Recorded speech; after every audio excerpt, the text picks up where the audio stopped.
Welcome to big TV. ఎన్నో విషయాలకు సంబంధించి ఇప్పుడు మనతో పాటు మాట్లాడడానికి చైల్డ్ సైకాలజిస్ట్ ప్రసన్న దుర్గా గారు మనతో పాటు ఉన్నారు. వారితో మాట్లాడదాం. నమస్తే మేడం. నమస్తే మేడం, చాలా వరకు పేరెంట్స్ కానీ డాక్టర్స్ కానీ అంటూ ఉంటారు చిన్నపిల్లలకి ఎక్కువ స్వీట్స్ పెట్టొద్దు అని. అంటే పెద్దవాళ్ళైనా చిన్నవాళ్ళైనా సరే స్వీట్స్ ఎక్కువ అవాయిడ్ చేయాలి అనేది ఓకే. బట్ ముఖ్యంగా చిన్నపిల్లలకి స్వీట్స్ పెట్టొద్దు అంటారు. అసలు ఎందుకని, రీజన్ ఏంటి? స్వీట్స్ ఏమన్నా పిల్లల బ్రెయిన్ మీద ఎఫెక్ట్ పడే అవకాశం ఏమన్నా ఉంటుందా? మంచి క్వశ్చన్ అడిగారు. యాక్చువల్లీ పిల్లల యొక్క emotional development, brain development, cognitive development వీటన్నిటి గురించి మాట్లాడుకునేటప్పుడు వాటిల్ని ఏవైతే ఇన్ఫ్లుయెన్స్ చేస్తాయో వాటి గురించి కూడా మనం మాట్లాడుకోవాలి. ఓకే.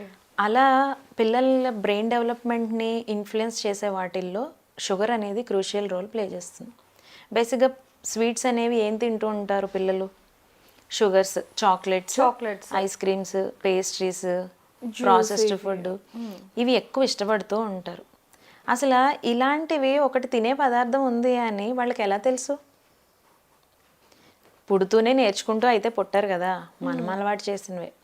యాక్చువల్గా ఇది ఎక్కడ స్టార్ట్ అయింది అంటే 2 years పిల్లలుగా ఉన్నప్పుడు చూడండి, అందరి ఇంట్లోనూ కామన్గా జరిగేదే. తొందరగా అన్నం తినేస్తే నీకు చాక్లెట్ కొనిస్తా, నువ్వు ఫాస్ట్గా ఈ వర్క్ కంప్లీట్ చేసేస్తే నీకు ఈవినింగ్ ఐస్ క్రీమ్ ఇప్పిస్తా, ఇలా చెప్తూ ఉంటారు. మీరు ఎక్కడైనా విన్నారా నువ్వు ఫాస్ట్గా అన్నం తినేస్తే నీకు ఒక స్టోరీ బుక్ కొనిస్తాను, నీకు ఒక స్టోరీ చెప్తాను, నేను నీతో కలిసి ఆడుకుంటాను? ఇలా ఎక్కడా జరగదు. 90% అందరూ కూడా పిల్లలకి ఈ స్వీట్ రివార్డ్ అనేదే అలవాటు చేసేసాం. అంటే మనకి తెలియకుండానే వాళ్ళ బ్రెయిన్ని కండిషనింగ్ చేసేసాం స్వీట్కి. ఓకే. వన్స్ ఈ స్వీట్ అనే ప్లెజర్ వాళ్ళకి ఫ్రీక్వెంట్గా ఎప్పుడైతే అందుతూ ఉంటుందో వాళ్ళు బ్రెయిన్ దానికి ఎడిక్ట్ అయిపోయింది.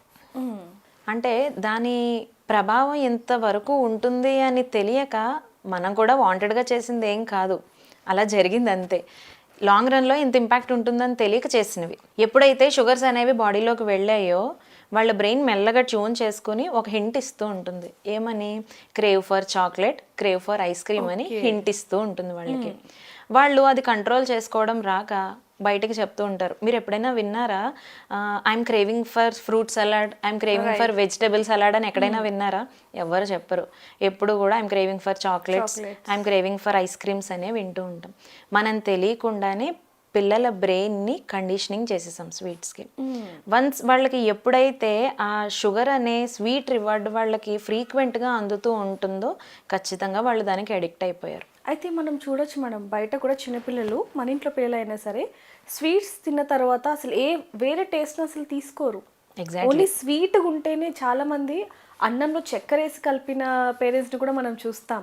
ఎందుకంటే కూరలు తినట్లేదు, ఓన్లీ స్వీటే తింటున్నాడు అంటే చక్కెర వేసి తినిపిస్తూ ఉంటారు. దానివల్ల అసలు ఎంత ప్రభావం ఉంటుంది అంటారు? బేసిక్గా న్యూట్రిషియస్ ఫుడ్ ఎప్పుడూ కూడా టేస్టీగా అనిపించదు. వాళ్ళు అందుకే ఈ స్వీట్ రివార్డ్నే కోరుకుంటూ ఉంటారు ఎప్పుడు కూడా. చాలా మంది అంటూ ఉంటారు మనం కూడా తిన్నాం కదా, కానీ ఇప్పుడే పిల్లలకి బిహేవియరల్ ఇష్యూస్ ఎందుకు వస్తున్నాయి? అవి కనిపెట్టింది, తయారు చేసేది మనం తినడానికే కదా అని చాలామంది వాదిస్తారు. కరెక్టే. కానీ మనం చిన్నప్పుడు ఒక చాక్లెట్ తినాలి అనుకోండి, ఒక చాక్లెట్ కొనుక్కోవాలి అంటే ఒక 4-5 days డబ్బులు దాచుకొని ఒక పెద్ద చాక్లెట్ కొనుక్కునేవాళ్ళం. అది కూడా మన చుట్టూ ఉన్న ఫ్రెండ్స్తో షేర్ చేసుకొని తినేవాళ్ళం. తిని మెల్లగా ఆడుతూ పాడుతూ నడుచుకుంటూనో సైకిల్ తొక్కుకుంటూనో ఇంటికి వచ్చేటప్పటికి ఆ చాక్లెట్ వల్ల వచ్చిన ఎనర్జీ అంతా కూడా డ్రైన్ అయిపోయేది. కానీ ఇప్పుడేం జరుగుతోంది? పిల్లలు సోఫాలో కూర్చుని టీవీ చూసుకుంటూ లేదంటే ఫోన్లో గేమ్స్ ఆడుకుంటూ అలా ఉండిపోవడం వల్ల ఫస్ట్ వాళ్ళకి అంత పెద్ద చాక్లెట్ తిన్నాక ఆకలి అనేది వేయట్లేదు. పేరెంట్స్ కూడా ఏం చేస్తున్నారంటే, 2 పిల్లలు ఉన్నట్లయితే ఒక చాక్లెట్ ఇచ్చి షేర్ చేసుకోమని చెప్పకుండా ఇద్దరు ఎందుకు గొడవ, వాళ్ళు కొట్టుకుంటారు అనే ఉద్దేశంతో ఇద్దరికి చెరొక చాక్లెట్ ఇస్తున్నారు. ఆ చాక్లెట్ తినేసి అలాగే ఒక చోట కూర్చుని ఉండిపోవడం వల్ల ఆ క్యాలరీస్ అనేవి కరగకపోవడం వల్ల ఒబేస్ అవుతున్నారు. ఫస్ట్ థింగ్, అంత షుగర్ ఎప్పుడైతే కడుపులోకి వెళ్తుందో స్టమక్ ఫుల్గా అనిపించి ఆకలేయట్లేదు, అన్నం తినట్లేదు. ఎప్పుడైతే బ్రెయిన్ డెవలప్మెంట్కి కావలసిన న్యూట్రిషన్ మన బాడీకి అందదో, ప్రాపర్గా స్లీప్ ఉండదు, వాళ్ళ గ్రోత్లో వచ్చే డీవియన్స్ని వాళ్ళ బిహేవియర్లో మనం అబ్జర్వ్ చేయొచ్చు. చాలామంది పేరెంట్స్ కూడా, అంటే 10 years లోపు ఉన్న పిల్లలు ఫుడ్ తినట్లేదు అంటారు, కానీ అసలు ఏం తిన్నాడు అంతకు ముందు అనేది మాత్రం ఆలోచించాలని చెప్పొచ్చు. నిజంగానే చాక్లెట్ అనేది అంత బ్రెయిన్ డెవలప్ మీద అంత ప్రెజర్ పెడుతుంది అనేది కూడా చాలా మందికి తెలియదు అని చెప్పొచ్చు. మరి దాన్ని ఎలా బ్యాలెన్స్ చేయాలంటారండి? ఇప్పుడు వచ్చే ఇష్యూస్ ఏంటంటే అండి బిహేవియరల్ మీద పడుతుంది అంతా కూడా. ఎప్పుడైతే ఒక చోట వాళ్ళకి ఫిజికల్ ఎక్సర్సైజ్ అనేది లేకుండా ఒక చోట కూర్చొని వర్క్ చేసుకోవడం ఇలా ఎప్పుడైతే జరుగుతుందో వాళ్ళు ఒబేస్ అయ్యి అగ్రెషన్ లెవెల్స్ పెరుగుతున్నాయి వాళ్ళలో. చిన్న చిన్న విషయాలకే ఇరిటేషన్, స్పాన్ ఆఫ్ అటెన్షన్ తగ్గిపోవడం, మనం చెప్పేది కంప్లీట్గా వినలేకపోవడం, చిరాకు పడడం చిన్న విషయానికి పెద్ద విషయానికి. చాలామంది చిన్న ఏజ్గా ఉన్నప్పుడే డయాబెటీస్ కూడా వస్తుంది పిల్లలకి, హైపర్ యాక్టివిటీ అనేది పెరుగుతుంది.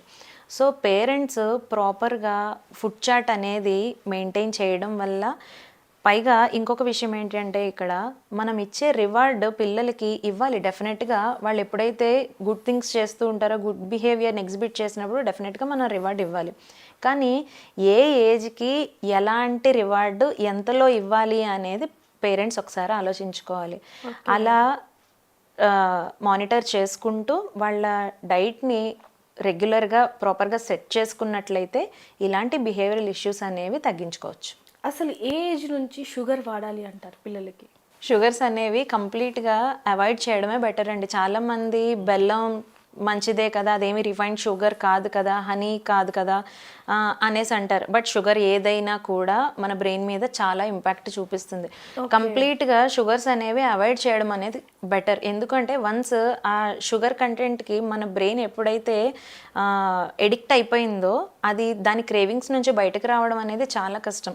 మనమే చాలా ఇబ్బంది పడుతూ ఉంటాం దాని నుంచి బయటకు వచ్చి, ఇది మంచిది కాదు, మనం దీన్ని అవాయిడ్ చేయాలి అని తెలిసినా కూడా మనం అవాయిడ్ చేయలేని పరిస్థితి. అలానే చిన్నపిల్లలు వాళ్ళు ఎలా వింటారు? అసలు వాళ్ళ క్రేవింగ్స్ వాళ్ళు అసలు కంట్రోల్ చేసుకోలేరు.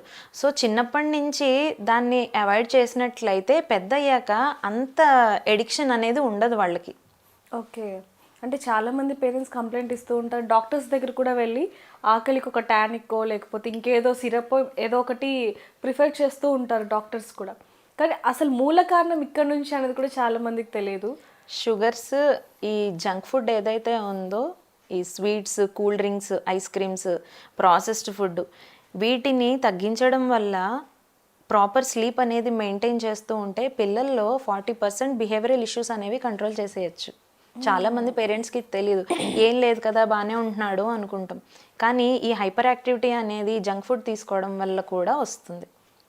అంటే సరిగ్గా ఎదుగుదల లేకపోవడం కూడా ఉంటుందా మేడం దీంట్లో? డెఫినెట్గా. ఎప్పుడైతే ప్రాపర్ న్యూట్రిషన్ బాడీకి వెళ్ళదో వాళ్ళ గ్రోత్ ఆగిపోతుంది కదా. హైట్ తక్కువ ఉండడము, వెయిట్ తక్కువ ఉండడము, ఇలాంటివన్నీ చూస్తున్నాం. మనం బ్యాక్గ్రౌండ్కి వెళ్ళి చెక్ చేసుకుంటూ ఉంటే వాళ్ళ డైట్లో ఈ జంక్ ఫుడ్డే ఎక్కువ ఉంటుంది. ఓకే, సో అవన్నీ ప్రాపర్గా గైడ్ చేసుకుంటూ పిల్లల్ని ఫుడ్ చార్ట్ అనేది మెయింటైన్ చేయాలి. నిజంగానే మేడం, షుగర్ అనేది పిల్లల మీద ఇంత ఎఫెక్ట్ చూపిస్తుంది అనేది కూడా చాలా మందికి తెలియదు. చాలా చక్కగా చెప్పారు. Thank you ma'am, thank you so much. Thank you. For more videos like this, subscribe Big TV channel.